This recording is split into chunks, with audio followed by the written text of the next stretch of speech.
आज हम देखेंगे कक्षा 9 गणित अध्याय 1 संख्या पद्धति प्रश्नावली 1.3। प्रश्नावली 1.3 के सवालों को देखेंगे। प्रश्नावली 1.3 का पहला सवाल है, निम्नलिखित भिन्नों को दशमलव के रूप में लिखिए और बताइए कि दशमलव प्रसार किस प्रकार का है। तो यहाँ हमें इनको दशमलव के रूप में लिखना है। दशमलव के रूप में लिखने के लिए अंश में हर का भाग लगाएंगे और अंश में हर का भाग लगाते जाएंगे। जो संख्या पूरी पूरी कट जाएंगी उनका दशमलव प्रसार शांत होगा। जो पूरी पूरी नहीं कटेंगी, एक निश्चित क्रम के बाद वो संख्या पुनरावृत्त होने लगेगी तो उनका दशमलव प्रसार अनवसानी पुनरावर्ती होगा। और ऐसी संख्याएं जो अंश में हर का भाग लगाने पर न तो पूरी पूरी तरह से कटेंगी और ना ही उनका भागफल इस तरह से पुनरावर्ती होगा, वो अलग अलग संख्याएं आती जाएंगी, फिर भी वो अनंत संख्याएं रहेंगी। तो इस तरह की संख्याओं का दशमलव प्रसार अनवसानी अनावर्ती रहेगा। तो इस आधार पर हम यहाँ पर देखेंगे कि पहला सवाल है 36/10। 36 में 10 का यानी 36/100, 36/100, 36 में 100 का भाग लगाएंगे तो 36 में 100 का भाग लगाएंगे। 36 में 100 का भाग नहीं जाएगा, भाग में पहुँचे लब्धे शून्य, तो भाग में पहुँचे लब्धे शून्य लिख देंगे। फिर इसके बाद दशमलव कायम करेंगे तो दशमलव के बाद एक शून्य अपने आप बढ़ा सकते हैं। भाग प्रक्रिया के प्रत्येक स्टेप में दशमलव के बाद एक शून्य अपने आप बढ़ा सकते हैं। तो यहाँ पर एक शून्य अपने आप बढ़ा दिया दशमलव के बाद तो 360 हो गया। तो 100 तिहाई 300, 360 में 300 गया 60, 60 के बगल में फिर एक शून्य उतरेगा, क्योंकि मैंने बताया कि दशमलव के बाद प्रत्येक स्टेप में एक शून्य हम बढ़ा सकते हैं। तो यहाँ एक शून्य बढ़ाते जाएंगे तो 60 का 600 हो गया, तो 100 छक्के 600। तो इस प्रकार से भाग फलाया 0.36। तो 36/100 बराबर 0.36, इसलिए इसका दशमलव प्रसार शांत है। इसका दूसरा सवाल है 1/11। 1/11 का दशमलव प्रसार निकालने के लिए हम क्या करेंगे, अंश में हर का भाग लगाएंगे। अंश में हर का भाग लगाओ, 1 में भाग लगाओ 11 का भाग लगाएंगे तो 11 में 1 का भाग नहीं जाएगा, भाग में पहुँचे लब्धे शून्य। इसके बाद दशमलव कायम करेंगे, जैसे ही दशमलव कायम करेंगे एक शून्य बढ़ जाएगा, 10 हो जाएगा। 11 का 10 में भी भाग नहीं जाएगा तो फिर भाग में पहुँचे लब्धे शून्य और फिर एक शून्य बढ़ाएंगे, तब जाके 100 हो जाएगा। और इस प्रकार से 11 9 99, 100 में 99 गया, फिर से 1 और 1 के बाद फिर हम दशमलव के, क्योंकि दशमलव लग चुका है इसलिए 1 के बाद एक शून्य बढ़ा सकते हैं। तो 1 का 10 हो गया, 10 में भाग नहीं जाएगा 11 का, इसलिए फिर एक शून्य बढ़ाएंगे, भाग में पहुँचे लब्धे शून्य करके तो 100 हो गया। और 11 का भाग लगाएंगे 100 में, 11 9 99, फिर बचा 1। और इस तरह से 1 का भाग बार बार भागफल 0.909 आता जाएगा। तो इसलिए 1/11 बराबर 0.090909। तो 0.909 बार बार आता है, इसलिए 0.09 का बार। यहाँ पर ये हम देखते हैं 1/11 में 0.09 बार बार रिपीट होता है, इसलिए इसका दशमलव प्रसार अनवसानी पुनरावर्ती है।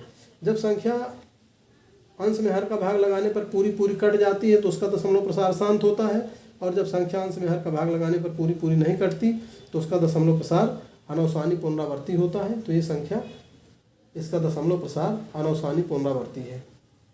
इसके बाद इसका एक तीसरा सवाल भी देखेंगे। तीसरा सवाल है 4 सही 1/8। 4 सही 1/8 ये सही मिश्र भिन्न है, इसलिए इसको हम सबसे पहले साधारण भिन्न में बदलेंगे। तो मिश्र भिन्न को साधारण भिन्न में बदलने के लिए पूर्णांक, ये पूर्णांक है 4 और हर, पूर्णांक गुणे हर, पूर्णांक गुणे हर। तो 4 गुणे 8 अधन अंश 1, तो 4 गुणे 8 धन 1 अब बटे हर। तो इस प्रकार से 4 गुणे 8 धन 1 बटे 8। तो ये 4 8 32 और धन 1 ये 33/8 हो गया। अब 33/8 को हम दशमलव के रूप में निरूपित करेंगे। तो इसके लिए 33 में 8 का भाग लगाएंगे। 33 में 8 का भाग लगाओ, 8 चौको 32, 33 में 32 गया 1, यहाँ दशमलव आ गया। दशमलव के बाद एक शून्य बढ़ेगा तो ये 10 हो गया। और 10 में 8 का भाग लगाएंगे, 8 एकम 8, 10 में 8 गया 2, 20 हुआ। 20 में 8 का भाग लगाओगे, 8 दूनी 16, 4 40 और 8 पंचे 40। इस प्रकार ये संख्या हम देखते हैं कि पूरी पूरी विभाजित हो रही है दशमलव के बाद, और चूँकि ये संख्या पूरी पूरी विभाजित हो गई और भागफल आया 4.125, इसलिए इसका दशमलव प्रसार शांत है। इसी तरह से हम अन्य सवालों को भी हल कर सकते हैं और देख लेंगे। दशमलव प्रसार शांत है, केनौसानी पुनरावर्ती है, केनौसानी आवर्ती है, इसको हम देख लेंगे। इसके बाद इसका दूसरा सवाल देखेंगे। इसके दूसरे सवाल में हमें 1/7 का मान दिया है। यहाँ पर दिया हुआ है कि 1/7 का दशमलव निरूपण ये है, और इसकी सहायता से कुछ अन्य संख्याएं दी हुई हैं, उन संख्याओं के हमें दशमलव प्रसार ज्ञात करना है। हम 2/7 का ज्ञात कर रहे हैं, जैसे 2/7 को हम लिख सकते हैं 2 × 1/7, 2/7 बराबर 2 × 1/7। यहाँ जो 1/7 का मान है, 1/7 का मान ये जो यहाँ पर दिया हुआ है उसको लिख देंगे और 2 का इसमें गुणा कर देंगे, तो ये 0.2855714 ये आ गया। माने जितनी भी संख्याएं हैं उनको जो संख्या अंश में है उसके गुणे 1/7 करना है और उसका मान लिखना है। जैसे 3/7 में 3 × 1/7 हो जाएगा, तो 3 × 1/7 का हो जाएगा 0.142857। तो 3 × 0.142857, 3 का गुणा कर देंगे तो ये आएगा 0.42851। इसी प्रकार से अन्य सवालों को भी हम हल कर लेंगे। इसके बाद इसका तीसरा सवाल देखेंगे। इसके तीसरे सवाल में जो P और Q दो पूर्णांक हैं और इसको P/Q के रूप में व्यक्त करना है। ये जो संख्याएं दी हुई हैं, इन संख्याओं को हमें P/Q के रूप में व्यक्त करना है, जहाँ P तथा Q पूर्णांक हैं। इन संख्याओं को हम P/Q के रूप में व्यक्त करने के लिए क्या करते हैं कि जो आवर्ती संख्या है, इसका एक आवर्ती संख्या को हम दशमलव के बाहर निकालते हैं, 10, 100, 1000 इस तरह से गुणा करके।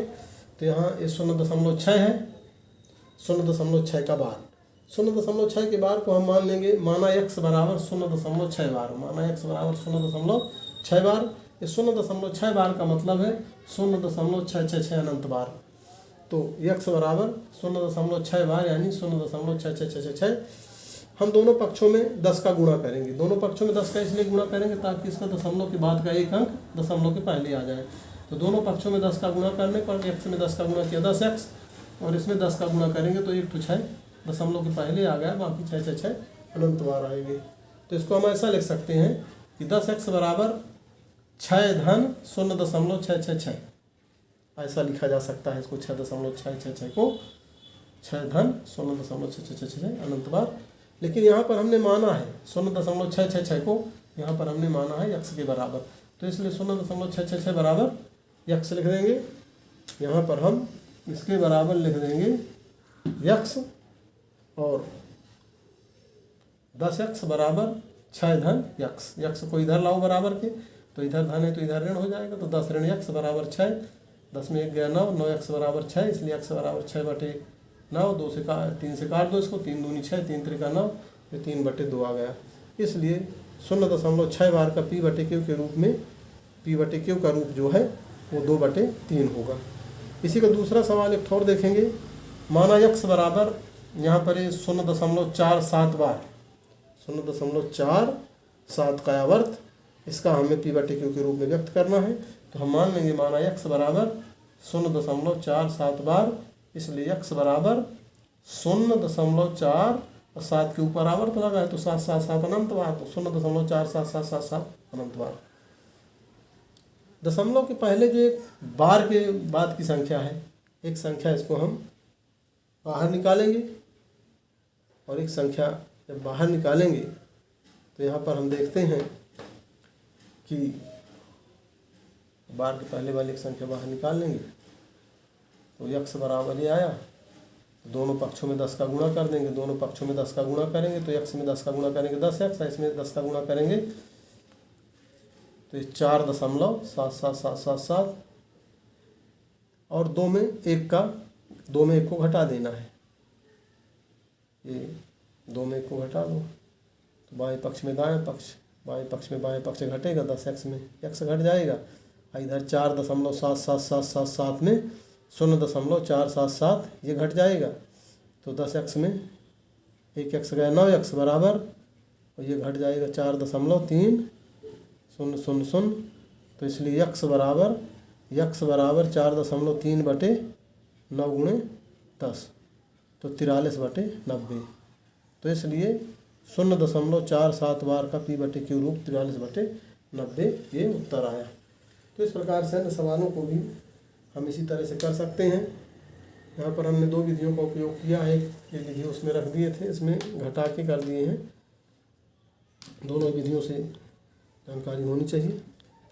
और इस प्रकार से ये सवाल तीसरा तक पूरे हुए। आगे शेष सवाल आगे की वीडियो में। आज के लिए इतना ही।